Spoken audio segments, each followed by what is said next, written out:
বন্ধুরা, মাদার্সভিল ক্যান্টিনে তোমাদের সকলকে স্বাগত। আশা করি তোমরা সবাই ভালো আছো। বাঙালির পুজো পার্বণ হবে আর সেখানে নারকেল নাড়ু থাকবে না, এটা হতে পারে না।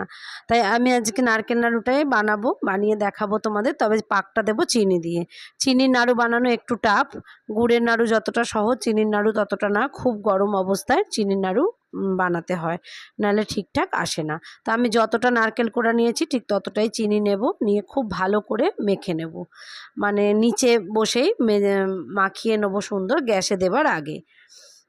খুব সুন্দর করে মেখে নেবার পরেই আমি সেটা উনুনে বসাবো। মেখে খানিকক্ষণ চাপা দিয়ে তোমরা রেখে দিতেও পারো, তাহলে সুন্দর মজবে জিনিসটা, চিনির রসটা বেশ ভালো হবে। তাই এরকম মানে সুন্দর মতো পাক আসবে, বেশ সময় লাগবে। এখানে এডিট করে তাড়াতাড়ি দেখাচ্ছি বলে ভেবো না যে খুব তাড়াতাড়ি নাড়ুটা হয়ে যাবে। নারকেল নাড়ু হতে অনেকটা সময় লাগে। আর মাঝপথে আমি দেবো গুঁড়ো দুধ, যে কোনো গুঁড়ো দুধ তোমরা দিতে পারো। আমল দুধটাই আমি এখানে দিলাম। আর দুধ দেবার পরে আমি আর চামচ খুন্তি ব্যবহার করব না, একবারে সরাসরি নারকেলের একটা মালা আমি ধুয়ে পরিষ্কার করে রেখেছি, সেই মালা দিয়ে আমি এটাকে পুরো পিষে পিষে রেডি করব। মানে যেটা খুন্তির কাজ সেটা আমি নারকেলের মালা দিয়েই এটা করব। এইভাবে নাড়ু তোমরা বানিয়ে দেখো বন্ধুরা, মুখে দিলে নাড়ু মিলিয়ে যাবে। নারকেল যত বাজেই হোক, নাড়ু হবে অসাধারণ যদি এই প্রসেস মেনটেন করে তোমরা নাড়ুটা বানাতে পারো। বন্ধুরা দেখো, তোমরা দেখছো আমার রেসিপি, যদি ভালো লেগে থাকে অবশ্যই লাইক কমেন্ট শেয়ার করো। আর যারা আমার নতুন বন্ধু তারা অবশ্যই চ্যানেলটিকে সাবস্ক্রাইব করো। আর যারা পুরনো বন্ধু সাবস্ক্রাইব অলরেডি করে রেখেছো তাদেরকে অসংখ্য ধন্যবাদ আমার পাশে থাকার জন্য।